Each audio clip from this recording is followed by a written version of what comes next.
close this door behind me. No problem. Hello, comic watchers. We have a Yeah, I've very got special a. guest. Sorry. If you can't see, this is Ram V here has joined us, and we are so excited to dig into everything Justice League Dark, the new graphic novel Blue and Green, and so much more. Ram, thank you so much for joining us. Hey, my pleasure. Thanks for having me, despite all the time zone intricacies. Yeah. Well, time zone difficulties aside, it's not something that we're unfamiliar with. It happens here all the time. Not a big worry, but we're just super glad to have you. My And pleasure. well, welcome everybody to the latest episode of the Comic Watchers Show.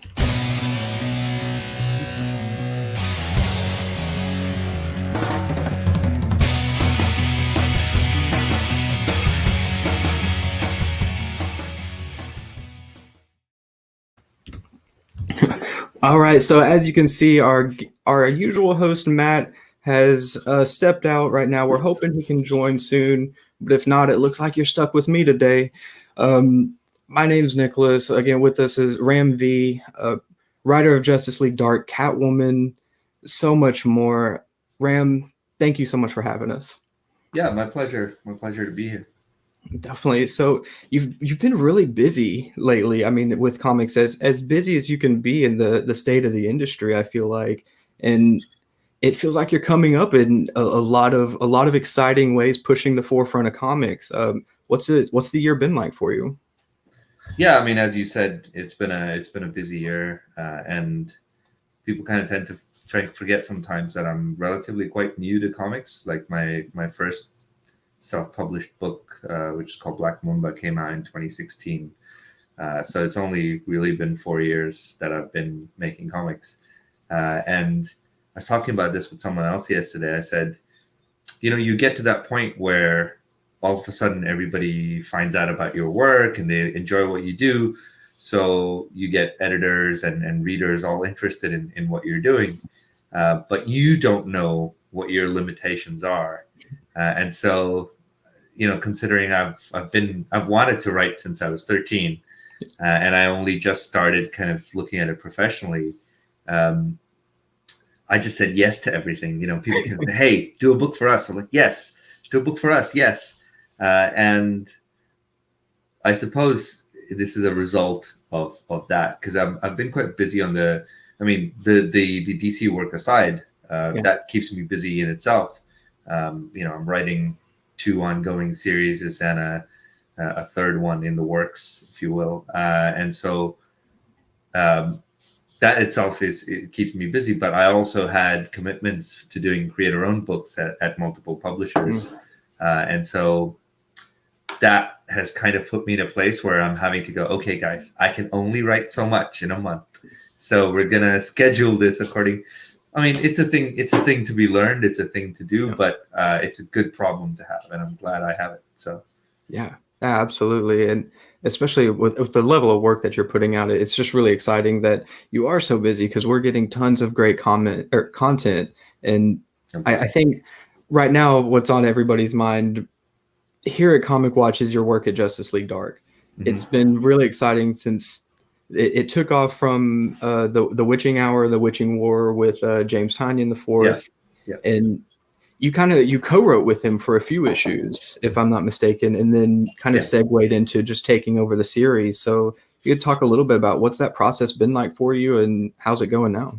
Sure. My work on that book started originally, and people wouldn't have heard this because we were talking about The Savage Shores before we started recording. Yeah, we're getting and my work on Justice League Dark came about because James read The Savage Shores and he went, "Oh man, I really want you to come do this story." And if you remember, the first thing I did there was the annual, JLD annual, which I think was 14 or 13. I'm not exactly sure. But I did that one. It was a Swamp Thing focused story. It was 38 pages. I mean, they were playing all into my strengths at that point. Melancholy, horror, long form. And so all of that I really enjoyed, and people seem to really like that Swamp Thing story I did, including, DC behind the scenes editors and group editors enjoyed it as well. And then couple of issues. So a few months after that, James got in touch and he said, "Hey, I'm going to be writing Batman, with the shuffle going on, and we're kind of looking at someone to take over Justice League Dark. I want to put forward your name. Would you be cool with that?" And I said, "Yeah, absolutely. That would be amazing." And so that happened, and the editors got in touch, and we had, I think, a span of 3 or 2 issues that James and I co-wrote, and then 2 issues after that for which he knew what had to happen in the plot, but basically, so he kind of gave me the plot and he said, "Here, write it, do what you want with it." And then following on from there, James was kind enough to provide me his kind of Bible and pitch document and all of that, so I knew what his general big picture intention was with the story, and it was pretty easy to follow on from there. But I also knew that I wanted to take the book in a direction that was a little bit more quirky, a little bit more zany. Yeah, because I know James loves that sort of dark supernatural horror thing, which is great. And I've done that with these Savage Shores, but I wanted to sort of infuse a little bit of that sort of classic Grant Morrison, Vertigo era, crazy stuff, magic happening. This is how magic works. And, sometimes going meta with it, magic pops out of the book. So just stuff like that I thought had always been the kind of storytelling that I enjoyed with comics. Yeah, absolutely. I'm so glad you bring in that Vertigo influence, because it does feel like that, that level of horror and that darkness of what Justice League Dark can bring really fits. And I feel like I connect with James Tynion on that, and being like, because I read these Savage Shores, and then that transition into Justice League Dark is like, oh, this is just a no-brainer. I mean, you obviously have the chops to take this on, and you've done really amazing work with it. Thank you. Well, I'm glad you think so. Oh, absolutely. I think, especially as we're getting here now. Oh, I have a quick brand change. Oh, 1 second. I think it's exciting that we've gotten so much with Justice League Dark, and we're kind of coming into the tail end of the story with the Upside Down Man. Yeah. And what we get that kind of spawned from the Witcher's War with Hecate making somewhat of an involvement, kind of coming back into it. Are we setting ourselves up for kind of a new look at the Justice League Dark and this new era for them? Because it seems like we're coming to the tail end of the influences that helped start the series. Yeah, I mean, James always had a sort of, let's circle back to this and an ending in mind. And I remember this, and I mentioned this on Twitter to James earlier on. I remember this because he sent me these documents, and one of the first lines in his document was, "Okay, how does magic work in the DCU?" And the first line he used was, "Let's say a magician wants to pull a rabbit out of a hat. How does that work?" Right? And I used that line to sort of segue back to the way Zatanna defeats the Upside Down Man in issue 28. Yeah. Which is she forces him to pull a rabbit out of a hat and understand that magic works differently, and only one of those things can be true. So the point being that there's a nice circularity to it. It opens with her on the stage performing the trick as well. So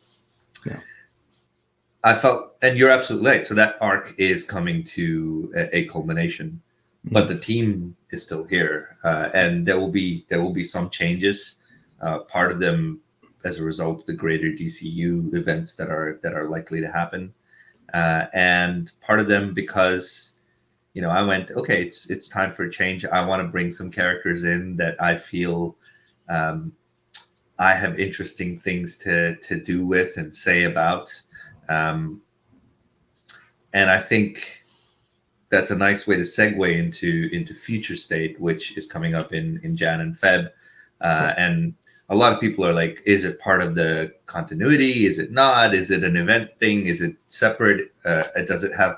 So with my future state stories, because I'm also writing the main series that those books are for, the future state stuff is an extrapolation of where the main series is going to build towards. Whether we get there or not is a different matter. But if you want to know what's going to happen with the main series when it starts off in March, I think, you should check out Future State in Jan and Feb. Oh, now that's exciting because it's definitely on all of our minds. There's kind of, what is going on with this event? Where is it taking us? But I have to welcome our normal host, Matt, has decided to join us. Hi, Matt.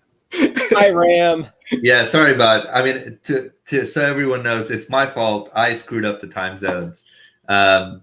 But yeah, Matt, glad you could join us. Man, I feel so bad. Like we were like, okay, so we probably just had a miscommunication in timing. I laid my head down and just conked out. Oh, shit. So, welcome to the show, Nick. God bless. Thanks for jumping in and doing my job for me.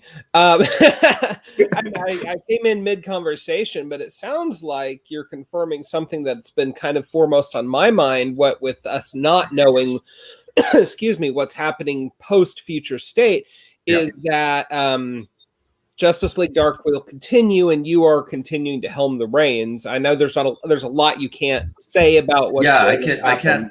I can't say specifically what's going to happen, but it is continuing, and I am helming this story, and it is very much more in the direction that I wanted to take it into, which is this kind of magic is crazy, and so it should be leaping off the page. It should be crazy.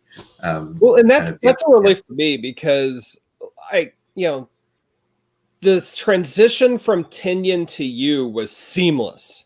There's usually a bump in the road, a stylistic shift of some sort, but I mean, honestly, everything flowed so well. I was like, God, I don't want to lose Ram on this book. I mean, I put in a lot of effort into understanding how James voiced these characters, and that's just my job. That was what I was brought in to do, which is take over from this writer. So I read pretty much all of James's run before then, made notes as to how he plays these characters, made some changes. Like somebody else was talking about this on Twitter the other day. My job, the way I write John Constantine, he's not used a single spell in any of the issues that I've written. I mean, he's been pivotal. He's been an important character, but he's not the kind of magician to use spell. He's the kind of magician to hoodwink people, and that's how I've been using. So there are subtle differences like that. Sleight of hand. But you're absolutely right. I mean, part of my job was to provide that sort of seamless transition, and I didn't want to. I do have an ego in terms of like, hey, I'm a writer and this is my story. This is what I want to tell. But I didn't want to take something that had run for 17, 18, 19, 20 issues and just go, this is just going to be completely turned around to something else now. And I'm glad I've gotten to sort of round that off and tell that story. And I'm very happy. James messaged me the other day. He's like, hey, I read the final issue. I'm so happy to see this all come together. So, yeah. Did he provide you with any sort of a rough outline or notes to kind of base what you were doing off of? Or were you saying what, or did he basically say, okay, here's what I've done, have fun? Well, he provided me with his Bible, which is, this is all the stuff that I've wanted to put into the series, but not quite an outline. But he did also leave it off somewhere around the beginning of the third act, so it's not very hard to make things kind of come together from there. Figuring out how to end it was a challenge, but that was the challenge. That was the job, right? So, yeah. Yeah, definitely. I think one of the things that the ending really hinged on was, what made magic work, or what the cost of magic is, and you kind of came back to this notion that belief is an intricate factor in magic, Is that something that Tanyan had laid out, or is that kind of what you had helped to weave into the story? I mean, it's there in Tynan's work if you think about the origins of the Upside Down Man, right? So Hecate and the Upside Down Man are two sides of the same coin, and what is that coin? Is what we ask. And so, if one side of that coin is the way magic works in our world, then the universal law of our universe is that every action has an equal and opposite reaction, or the idea that everything has a cost in some way. You want to do something, you have to pay the price in some way. And so if we were then to say that the Upside Down Man is the opposite of that, then clearly he believes there is no cost, there is no equal and opposite reaction, all momentum is on his side. And so that thought was there in James's original outline. And so I just used that to sort of create this story around it. And I thought it was a really nice way to connect it to something human as well, which is look at the price all of these people have paid to keep the universe safe. So they do have a cost, even in their personal lives, with Zatanna and, you know, losing her father and potentially losing John at some point, and Diana sort of questioning her role in the event of things. And so, yeah, I liked that idea that was both a mechanical thing with how magic worked, but also a character thing with how being a hero works. So super interesting. And if there's somebody who definitely experienced a cost, it's Swamp Thing. So I gotta ask, like, do you have something for Swamp Thing? I mean, he seems to be put through the ringer a little bit more than everybody else, and I love it's it. The nature of the character. He exists to be put through the ringer all the time. I'm telling you. But yeah, I can't disclose any future plans, but definitely stay tuned. Yeah. Awesome. So I got to ask, like, John Constantine and Swamp Thing in particular are characters that are, you know, very heavy in terms of their writer lineage. You know, they're sacred cows for writers to get their hands on. And I wonder, do you feel working with these characters, you know, are you in, to some degree or another, in Alan Moore's shadow at all, or, you know, Garth Ennis's or whomever? I was talking about this yesterday, not quite in the same terms, but I think part of what I enjoy about comics is it's like knitting an infinite shawl or an infinite scarf. You get your time in the chair and you get your knitting needles and you get to knit. And then when your time has come, you get up and leave, and the scarf exists. And whoever comes in and sits next looks at what you've done so far and goes, okay, here's where I'm going to take it. So there are no shadows to be working under. There's only what has come before you and where you're going. I think the mistake would be to look at what has come before you and try to replicate that. Then it becomes boring because you're just creating the same pattern over and over again. And I think it's part of the reason why we have publishing houses looking for new voices and new creators from different places, because the pitfall of loving something so much is wanting to replicate what you loved, which is not what a real artist or a writer or a creator should do.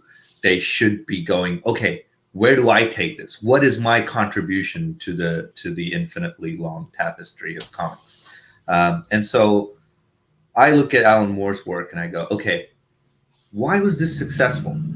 Let me learn that, and then put Alan Moore aside and go, okay, how can I take what he did and make it my own? Turn it into something that seems like a logical progression from what comics were in that era. Otherwise, we're just all going to be, it's going to be 2050 and we're still going to be making 80s comics, you know? Right. Well, that actually feels like a natural place to segue into Future State a little bit, because you mentioned bringing in new voices, and a lot of the Future State books are new or relatively new up and coming talents. And I mean, depending on how much you can really say to this or not, was that a deliberate decision behind the scenes to kind of elevate these new voices? I don't know how the decision making works behind the scenes, frankly. Sure. To be very frank, I'm concerned with the work that I'm doing. I know of decisions from writers and what they're hearing and what's going through, but I'm really only concerned with what I'm writing and the stories that I'm telling. But I have a general opinion to place in that it behooves publishers in general to go and look for new voices and new perspectives and interesting points of view, regardless of how well or how poorly or whether they're doing an event or not. It behooves them to do that, because if you don't, you end up in a position where you have the same people telling stories, whereas the readership has gone through multiple generations and iterations. The things that were important to people in the 80s, they're still important, but not in the same way to people who are, 15, 16, 17 now. And so comics have to adapt to changing readerships and to changing creatives. And it would behoove all publishers to recognize that and do that purposefully, rather than as a reaction to, oh, people are asking for new voices. What do we do? Where do we go now? Yeah. No, go ahead, Nick. No, it's such an interesting point, because like we talked earlier, relatively new to the scene, just having started comics around 4 years ago, and now you're at this point where DC's tapping you to bring into this new event. It's really exciting stuff. Do you see yourself planning bigger steps for you even after Future State, and positioning yourself in a way that you can take on maybe even more of a workload than you have now? Because it really feels like you're like the forefront of comics talent right now. Well, I mean, I appreciate that vote of confidence. Thank you. But if anything, I probably want to be a little bit more careful about what work I take on. I tend to put 100% of myself into anything I'm working on. And so my aim is to not do quantity, but to quality. So if anything, like I'm writing about 5, maybe 6 scripts a month right now, which is not ideal. I would love to be in a position where I'm writing 4 at most. And what that means is, at some point, hopefully, once I've told the stories that I'm telling now, I'll be able to go, okay, let me take a step back and let me go, what character do I really have something to do something really cool with? What story do I have that can really push where these characters are and push what people have already seen in comics? Because that's a part of my creative drive. Is I don't want to just do stuff that's been done before. I want to try and do something new each time. Try and have a take that is new each time. And so, if anything, I hope this leads to a place where I can go, yeah, give me this and I will do something interesting with it. And I don't really want to be writing, 6 different series at the same time, or I don't really want to be doing 5 creator-owned books at the same time. So if anything, being a little bit more selective about my work would be nice. Sure. Yeah.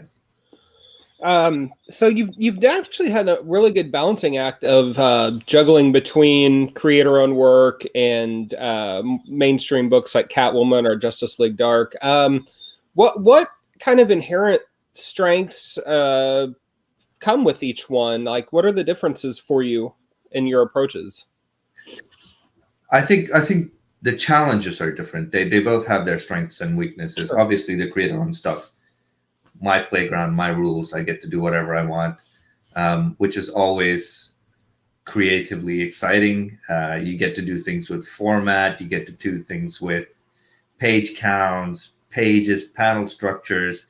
You get to work a lot closer with your artists. You get to make demands of them that they would potentially throw away if it came from on a monthly book, if you see what I mean. So all that stuff is nice. It's great to have that freedom. but also on the writing for properties, work for hire side of things. There's so much to enjoy in writing characters with this kind of history that's been put together by 30, 40, 50 people over 30, 40, 50 years. And so I think that kind of storytelling is it's like being asked to join in and continue an epic that's been around for hundreds of years. And so I enjoy that aspect of it. I enjoy also reinventing characters, because these characters have stayed around because they are archetypes in a lot of ways. And so archetypes are tailor-made for constant reinvention. And you can't really do that with something. You can't reinvent something that doesn't have a history. And so getting these characters and going to an editor and go, I have a completely different way in which this character works in my story, but it's still the same character at its core. And having the ability to do that also is beautiful and fun creatively. Awesome. Nick? Yeah, definitely. It's interesting to see that take on it, and I can't help but follow up with, what kind of characters do you have in mind that you would like to take on? If that's something that you'd like to be more selective about, I have to be curious about if there's anybody that you already have maybe an approach on that we haven't seen before. I mean, I do have a few, but I generally tend to not focus so much on the characters, but focus more on the story side of things. Like, I have stories to tell that are interesting takes on either characters or teams or situations in Gotham, in Metropolis, in the Justice League group, if you will. So less focused on the characters, more focused on stories and ideas. Like, I was talking to Dan Waters the other day, and I had a take on a Martian Manhunter story set in the Batman Beyond universe. Oh. So, and I don't think it's been done before, and it's got overtones of. I pitched this to Dan as Martian Manhunter in the Batman Beyond universe via Paul Auster and Beckett. So, yeah, it would be interesting to say the least. So I do have pitches out for some of these characters and proposals that I talk to editors about. So it wouldn't be right to discuss them before while I have them floating around. Yeah, of course. But needless to say, though, it does sound like you've definitely got some irons in the fire post Future State that we can all look forward to. One of those irons that you got right now, though, is Catwoman. And if we could pivot to that a little bit, you took that over with issue 25 and really brought it down to street level. It feels like it's back in that Ed Brubaker playground a little bit of street level crime. If you could talk to us about your experience with Catwoman so far. Yeah, I mean, I think that's one of the things that's unique to the character, in that you don't have a lot of other characters functioning on that street level crime within the Gotham universe. Outside of GCPD and Catwoman, I really haven't had experience with a lot of other stories where they've been able to do that on the street level. And I think there's still interesting things to be done on the street level. I mean, to link it back to create our own work, like I did Graffiti's Wall, which was about kids growing up in rough neighborhoods in Mumbai. And so that part of my brain says, oh, this is easily translatable to kids growing up in rough neighborhoods in Gotham. And so brought in overtones of that. I love heist stories, and I love telling sort of heist crime stories, especially also a big follower of film. And I love stories by Michael Mann and Soderbergh, who did the Ocean's films. And so I wanted to infuse a lot of those influences. So if you read the latest issue, there's a highway heist that they carry out, the idea for which came from the armored truck robbery in Heat. So it's stuff like that I get to kind of play with and bring into this. But I'm also aware that it's something that's been done, and Brubaker and crime are like synonymous in comics. So I want to do something different as well. So I'm hopefully gonna bring in a cast of characters that have been around Gotham. Maybe some of them have been seen recently. Maybe some of them have not been seen. But I think they also fit in really well into that street level world. And so I think we're gonna get to see a lot of familiar characters against this backdrop, which we haven't seen before. So that's awesome. And yeah, actually, now that you mention it, I do kind of smell the Soderbergh in there, so to speak, with the heist sequence. From a creative standpoint, what is it like for you to try to translate that kineticism from a script in a way that will hopefully translate to page? Well, I mean, a lot of it is what artist you're working with as well. And Fernando is amazing at translating all that information onto a page, and in that it feels frantic. It feels like multiple things are happening in different places. And I think there's a way to write it, which really is where my sort of obsession with film comes in, is in watching what kind of cuts directors take. Like, okay, where did we cut to from here? Why did we cut to this scene? Why did they choose to insinuate something happened instead of us seeing it? Like with Heat, the explosion happens. You never really quite see the explosion. Next thing you see are people with bloodied ears being shoved out of the armored truck. Mm-hmm. Again, they don't really show the robbery too much. He's just sifting through these bearer bonds until he finds what he wants and gets out. Because if they gave you all the other information, it would slow things down. It would feel less frantic. And so as a viewer, you're always trying to catch up to what's happening on the screen. And with the comic, the intention is the same. I want readers always trying to catch up with, wait, what just happened? Oh, okay. By the time you've realized that's happened, you go to the next panel.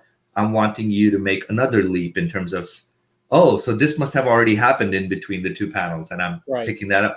And the more you do that, more that sense of momentum of like, I'm running to keep pace with this thing that's happening on the page shows up. So there is a way to write that, and certainly it's helped by an artist who perfectly understands how storytelling works on a book. That's awesome. Well, I noticed you did something similar, similarly cinematic in the previous issue with the fight scene where she drops in on those goons. And you've got the overlay of her kind of leaping through the air, kicking against all those individual panels. I mean, to be honest, that was all Fernando. Really? I saw that and I was like, oh, this is just like an old Chop Saki movie from the 70s where they've got the semi-transparent overlay of the main fighter against all the individual fights. Yeah. That was all Fernando. That was originally not even a double-page spread. It was set on two separate pages, and Fernando saw that and he went, hey, I can just put this together and turn this into a double-page spread. And now that I've worked with Fernando for 3 or 4 issues, you'll see in my scripts, I just go, okay, feel free to turn this into a double-page spread. This is what happens. Awesome. And yeah, I think the more you get to know the artist that you're working with as well, you know where their strengths lie, and so you know better than to tell them what to do in certain places where you can just go, okay, all yours, have fun. Right. Yeah. Excellent. Nick, go ahead. Yeah, I think that's kind of the magic of comics, right? That's what keeps it interesting, what keeps it fun. Yeah, it'd be like the vocalist telling a guitarist what to do in his solo when a song came up. It just doesn't make sense. Yeah. Yes, that's something I definitely want to touch on. I obviously a big fan of film and some great comic influences like Vertigo and all of that. Music is a reoccurring theme in your work, I've noticed, and in how it tells a story and translates a story. I want to see if you could dive in a little bit more into those influences. Yeah, I mean, for me, music has always been visually evocative. Like I listen to music and it generates images in my head, or it brings back experiences. Like I'd never been to a jazz club until I moved to the US, which was I moved and I lived in Philly since I was about 19 or 20. But I'd already heard jazz before then, and I knew what that music corresponded to, given my love of film and watching old school noir movies. I remember watching Angel Heart a long time ago, and there was always jazz playing in the background in that one, even though it was more blues related film. But because I learned to appreciate things that way, when I did move to the US, it was like taking in these experiences, but also linking them back to my love of music. And so when I write, I do similar things. I have soundtracks for when I'm scripting. Like the first Catwoman issue that I did, 25, was set to flamenco with a tiger, and I had a soundtrack for that. I emailed that song over to Fernando, who was Spanish, so he knows flamenco quite intimately, and so I think it's not just music. I think all of these things, all the senses, kind of bleed into each other. Especially when you're trying to be creative, you're trying to be an artist. What you really want to do when you write is evoke sensations in your reader, and to be able to do that, you have to let that happen to you first, so you know what that feels like. And so I've always enjoyed music in that sort of very visceral sense. Like it'll give me goose pimples if I listen to like the right kind of notes. Every time I hear the track in Lord of the Rings right after Gandalf dies, every time those vocals will give me goose pimples. Yeah, and I think there's something powerful about that, and I suppose I'm trying to connect that to visual storytelling in some way. Yeah. Well, it's super incredible, really, because I reread Blue and Green last night, kind of preparing for it, and you had posted a playlist, I believe it was a Spotify, and I added a few of the tracks, and it was, I think everybody knows the classic Miles Davis, and it's a different experience listening to it while you read it. It carries a story in a way that I think is interesting to note, that you talk about how music invokes imagery, and this is the type of imagery you would expect to evoke when you're listening to songs like that. And it's something that is a powerful sense in your storytelling.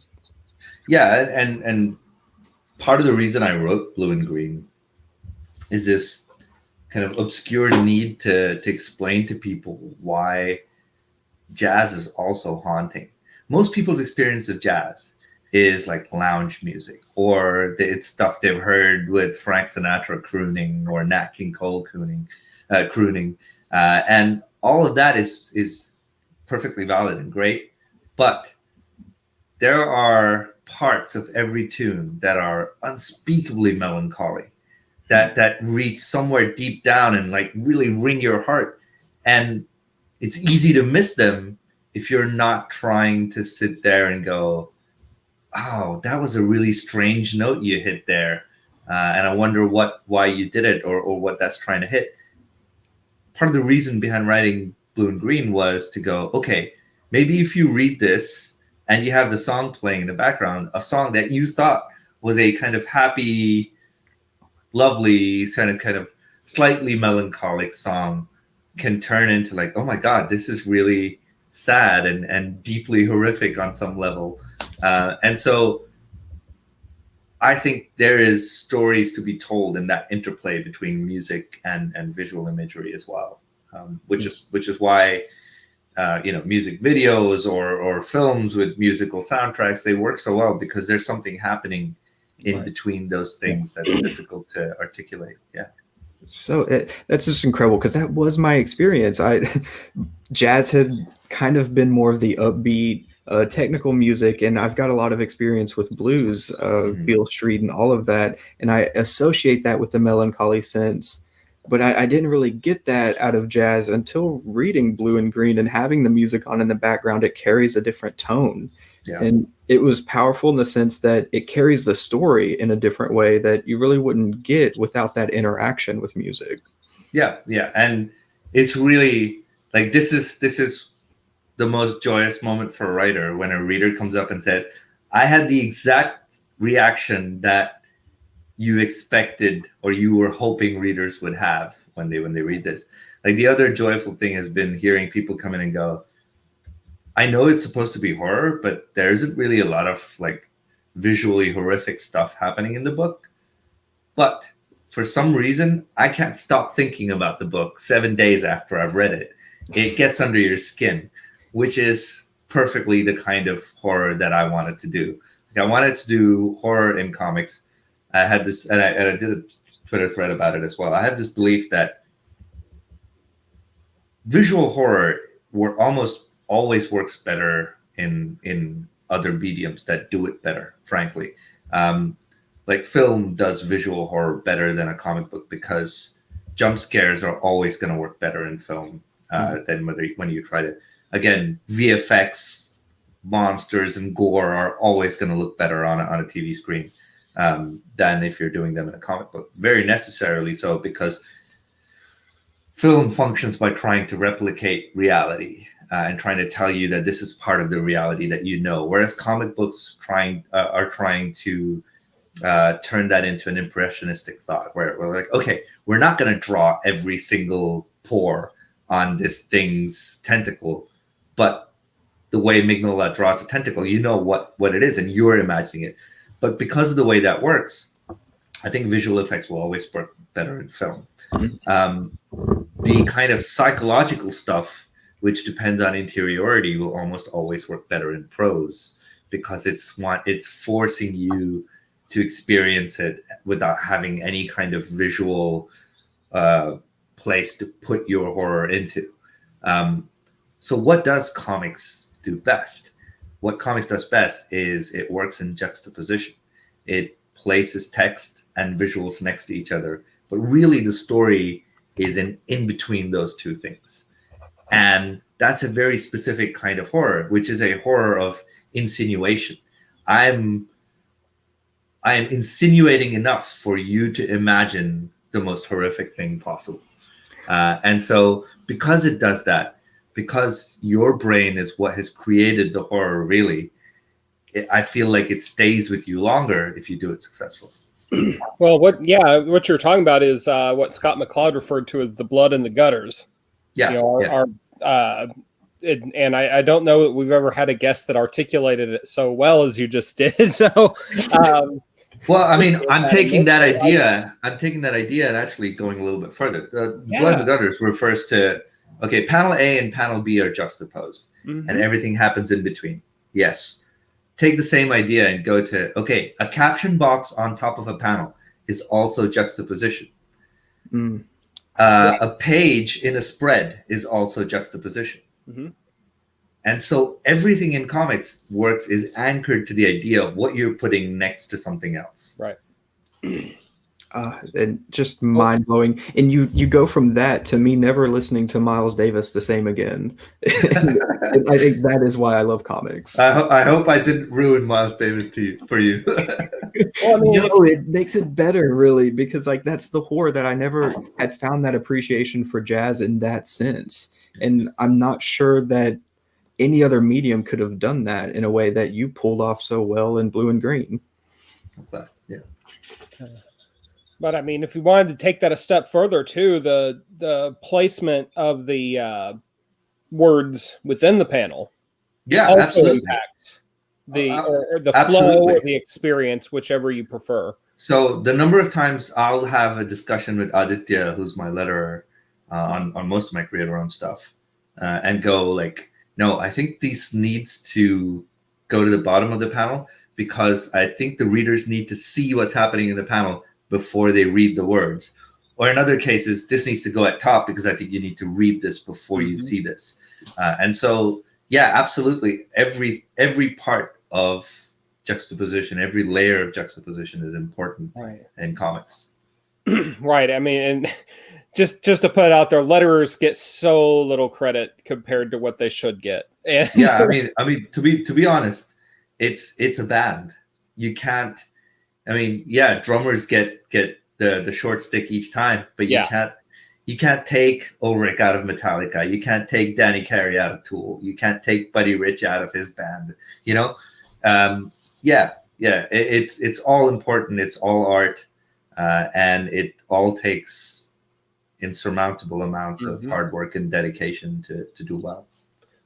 Well, and I think in a way, like you kind of just inadvertently hit the nail on the head of somewhere I was going, is that the creative team of Blue and Green or whatever comic you want to put it in is a little bit like a jazz ensemble or a rock band or whatever, because all of these individual pieces have to come together in harmony or disharmony, if that's where you're wanting to go, and create something, right? Yeah, absolutely. And I make this analogy in futility each time someone gets angry about, like, who does more work? Is it the writer or the artist or the colorist or the letterer? I don't know. It's like arguing who's more important to the band. It's a surefire way of never making music like that band did ever again. Right. Every time you've had those kind of ego struggles within a band, they break up, and the music that they make with other bands might be good, but it's never quite the same. There's a reason the White Album is so damn divisive. Yeah, absolutely.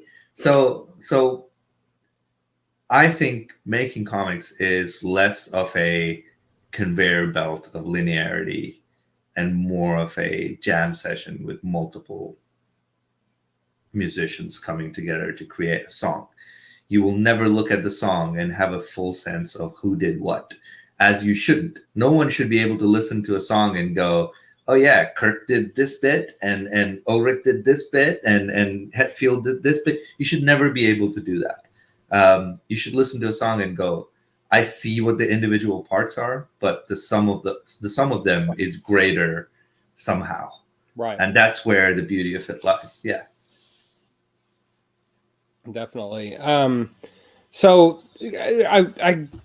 we've talked about Blue and Green so much, but God, we haven't touched on Anand Arke's art and John Pearson's art. These guys are incredible. I have to say, like the art in and of itself really threw me back to like 93, 94 Vertigo era stuff.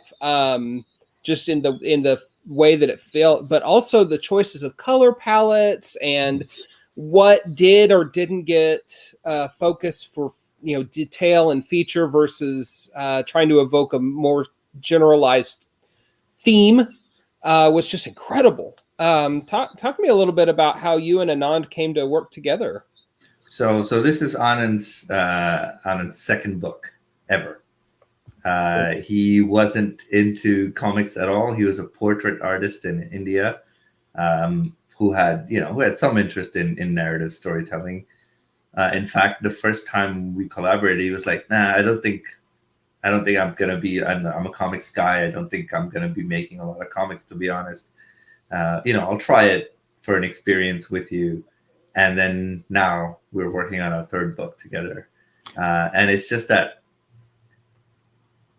sense of someone coming in without knowing the rules. And so it's been super easy to go to him and say, here's Black Orchid, here's Arkham Asylum, read this stuff, take what you will from it. And at first he was like, oh no, I can't reproduce this style. It's weird. I don't want to reproduce. I'm like, yeah, don't reproduce it. Take something from it in that it is not trying to recreate reality, or it's not trying to do cartooning. It's somewhere in between, where it's this surreal place between hyper rendered faces and beautifully textured skin put against really flat backgrounds, and like tables and chairs drawn really simplistically. I think that does do this weird thing of putting your reality in a space which is clearly unreal. Both, if you think about Black Orchid, if you think about Arkham Asylum, they both do that, where they take, like, Joker's skin looks so real, but his face is totally unreal. Nobody could have a face like that. And so because it does that, it's inherently disconcerting, inherently disturbing to look at. And I think that's part of what we wanted to. And once Anand and I had that conversation, he knew, oh, okay, that's what we're trying to do. Okay, I know how to make that work. And yeah, we're using completely different tools this time. Obviously, Sienkiewicz and Keen worked traditionally. This was done with Anand doing pencils, and then us going pencils and ink washes, and us going straight to digital colors from there. And so that's where John came in. We had trouble finding the right kind of colors for this book. We tried a couple of people and it wasn't really working out. And then John came in, and John got it right away because John's also a painter. And so because he and Anand come from that same painting background, they knew exactly how to sync up to do this. So as I said, it's like a band. Everybody's kind of making up for everybody else's strengths and weaknesses, really. And so, yeah, I think Anand's going to be one of these guys that we talk about, 10 years down the line, go like, wow, what a master. Yeah, I think he's going to be doing interesting, groundbreaking work each time. Like his work in Gravity's Wall is so different from his work in Blue and Green, completely. Oh, yeah. Yeah, absolutely. And if I can, I don't want to keep you here too long, but before we go, I have to dive into your approach to horror. It seems to be also another thing that maybe a genre that you lean towards, from Justice League Dark to These Savage Shores to Blue and Green. Your approach to horror is something that I feel like is an example of what comics can do with the genre. Outside of what we love about film and horror, it does something different. I wanted to see if maybe you could talk about your influences for the genre and kind of what you hope to do in the future with it. I'm going to give you a really disappointing answer. I really don't think of myself as like, oh yeah, I'm writing horror. Like These Savage Shores, I didn't pitch it as a horror book at all. To me, it's a gothic romance, really. And yeah, sure, you can see elements of horror in it, but I think those elements are there in a lot of different stories. And I do sci-fi in equal measure. I've done Paradiso. I do Slice of Life. I have done Gravity's Wall. So I really don't think of myself as a horror writer. But when I do horror, I think of myself as a person who likes to do a certain kind of horror, which is, and I keep quoting this line, I think John Carpenter said it, is the trick to doing good horror is understanding that you want people to frighten themselves. You're not trying to frighten people. And I think that's something I always take to heart is I want to give, and it applies to everything really. You don't want to write, if I'm writing about a coffee cup that's red, I just don't want to, I won't put in a line that says it's a red coffee cup, because sure, you don't need a writer to come in and tell you that. You want to describe things around the coffee cup so that that's why when people come in, when William Gibson opens, Neuromancer with the sky was tuned to the color of a dead TV channel. Like, you know what that color is. He's not going to tell you it was gray and grainy. You know what a dead TV channel looks like. But in making that writing, he's setting the tone and the atmosphere of his book. So it's doing so much more. And so I think the same applies to horror. You're not going to be frightened if I show you the monster in all its gore and horrific. Sure, there's going to be a visceral reaction, but I think there's more to be achieved in insinuating the horror and letting you figure out how that frightens you rather than me tell you why it's horrific. And so I think that's an underlying approach to all horror that I do.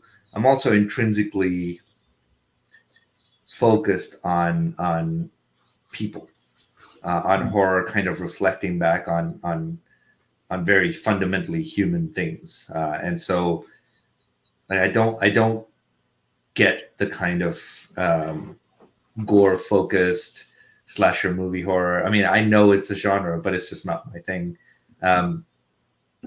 The kind of horror that I get is Ligotti, is The Thing, is Omen, if you will. So things that are more focused on human beings. Rosemary's Baby. Yeah. So does that answer your question? That's kind of my approach to doing horror, if you will. And I've certainly got more horror stories in the works, but yeah, I spread myself out over all kinds of genres. Yeah. That's excellent. And I mean, I appreciate the versatility of your approach towards your craft. And one of the other things I kind of the last thing I want to touch on before we go is I really appreciate that you seem to be taking special attention to work with and help elevate fellow Indian creators. And Sure. I just, is there anything that you'd like to say about that in general? Yeah, I mean, it goes back to me talking about publishers looking for new voices, right? The thing that irks me the most when talking to people sometimes, they say, there are no original stories left. It's all been done. Or people come in and say, there's no original art anymore. Like all the great comics stuff has been drawn. The big guys already did it. Mignola's already done it. Toth has already done it. No, it's because you're looking for things in the same places. If you look for things in the same places, you're going to find the same things over and over again. If you want to find something new, go get artists from India, go get artists from Brazil, go get artists from Ukraine. Go find artists creating art in different parts of the world, and you'll start getting different kinds of art. Go find writers from different parts of the world, you'll start getting different kinds of stories. I mean, everyone's suddenly discovering Korean cinema, which has been amazing for decades now, which is what Bong Joon-ho was trying to say when he was doing his acceptance speech for Parasite. And so I think part of it comes from there. I want people to know that, hey, this is what Indian stories look like. This is what Indian art looks like. And that influence comes from like very fundamental things, which you can't reproduce anywhere else. Like Sumit draws these Savage Shores so well because he grew up in Delhi. He knows what those ruins look like. He knows what a Mughal palace looks like inherently because he's walked through it so many times before without ever thinking about it. And so I think that kind of insider's experience, if not point of view, is important. And part of the reason I wanted to work with, Indian artists was I said, look, Sumit is incredibly talented. Again, in 5-6 years, his work is going to be Lee Weeks, Jim Lee, all of those guys, right? Like he was drawing his work. If you looked at his work when he was 24, which is the first time I met him, it looked like it was a Jim Lee knockoff, but like a very good Jim Lee knockoff. And then he went to college. He experimented with his style, and 5-6 years down the line, you look at his work now, and you go, "Yeah, this is Sumit's work. I can recognize Sumit's work wherever it is. You don't have to tell me whose work it is." Same thing with Anand. And so I guess my hope is 10 years down the line, we'll all be like Sumit's already doing DC work. Anand's going to be there, I'm sure. I basically want to bring more people into comics and in turn take comics to more people as well. And so more than anything else, it's that. It's not like I'm going like, I want Indian people to do better. I've never been that kind of nation-focused guy, if you will. I kind of think of myself as a nowhere person. I grew up half my life in India, half my life in the US. I live in the UK now. And so it's been all over the place for me. But yeah, I'd like to see stories and creators from unusual places. Well, and beautifully said. It comes back to some, a point that we like to hammer on a lot on this show is that diversity is so important, not because we want to check boxes off, but because it gives us the opportunity to hear from voices that we might not otherwise. Yeah. And thank you sorry, so much. Just to add to that, on that. Yeah.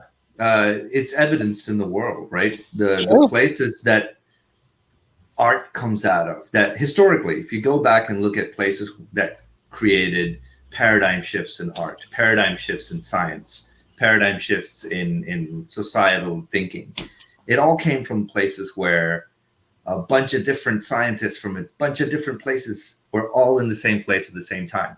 Why were they all in the same place at the same time? Because that place became a melting pot. Like New York contributed so much to modern day art and writing and film, so much to industry. You look at a city like New York, it's because it's a melting pot. People come from all over the world. Same thing with London. Same thing with a place like Bombay in India. Same thing with, go to any country and look at where the most amount of art or writing or science or progress is coming from, and you'll find that they are diverse places. And so it is always surprising to me when people go like, oh, diversity is like, historically, it's always been important. How have you not seen this? Yeah. Well, but that's another show. Nick, did you have anything else for Ram? Just thank you so much for all the incredible work, great storytelling, and I'm so excited for what the future holds because it looks like it's going to be busy for you. Yeah. Well, yeah, I hope so. And I hope I can continue telling interesting, strange, weird, cool horror stories. Yeah. And I guess if I can, one last thing, one of our own at Comic Watch, Dooner, has a quick question, and we want the soundtracks that you were talking about for your work. And what flamenco do you like? Oh, yes. I don't know that I can rattle off flamenco artists' names, but one of the guys that I really listened to was Tomatillo, I think that's his name, and he's a very famous. I'm a huge guitar guy. I play guitar pretty regularly, and there was a time where I wanted to be this kind of amazing flamenco guitarist. I was sitting in India listening to it, so it was a phase I was listening to a lot of flamenco music. I loved watching it. I've been to Spain a couple of times. I've loved watching flamenco concerts as well. The soundtracks you can find, you'll have to do a little bit of digging, and you'll have to look for my Twitter thread on Blue and Green. But there's definitely a playlist out there. Nick, I know you were listening to it, so maybe you can post it out to. I know I can fill you in on that one, but maybe one for These Savage Shores. I missed that playlist. I would be very interested to hear that. I don't. I mean, I have one. It's all weird classical music, so I'm certainly happy to share. But you might listen to it and go like, "Really, this?" But yeah, no, I have a playlist that's called Melancholy Classical that I will send that out to you. Yeah. I will take it. That sounds awesome. Thank you. Pleasure. Well, Ram, I guess we're going to go ahead and wrap it up. Thank you so much, despite our scheduling snafus today. Sorry about that, guys. Dude, no worries, man. We're just happy as can be that you took some time out of your day to hang out with us for an hour or so. Pleasure. Thanks for having me. Keep doing what you're doing, man, because you're doing great work. And I think I could speak for a lot of folks when I say that we're excited to see what you're going to do next. So I'm excited for people to find out what I've got. Yeah. Hey, you're welcome back anytime. Hey, maybe it'll be a PostFuture State date. Who knows? Sounds good. Sounds good to me. Awesome. So this has been episode number 107 of the Comic Watchers Show. I'm your host, Matt. With me this week is Nick. And our guest this week has been the mighty, mighty Ram V. Thank you so much for listening. Thank you to Frankie's Comics, Lemon Juice Comics, and Carson's Corner for being our I don't know, Nick, what do we even call them? Our wonderful sponsors. Our wonderful our sponsors. supporters. Yes. They help us. They help us keep this thing going. So until next time, folks, support your local comic store. Be good to each other and read something awesome. Be good. Bye.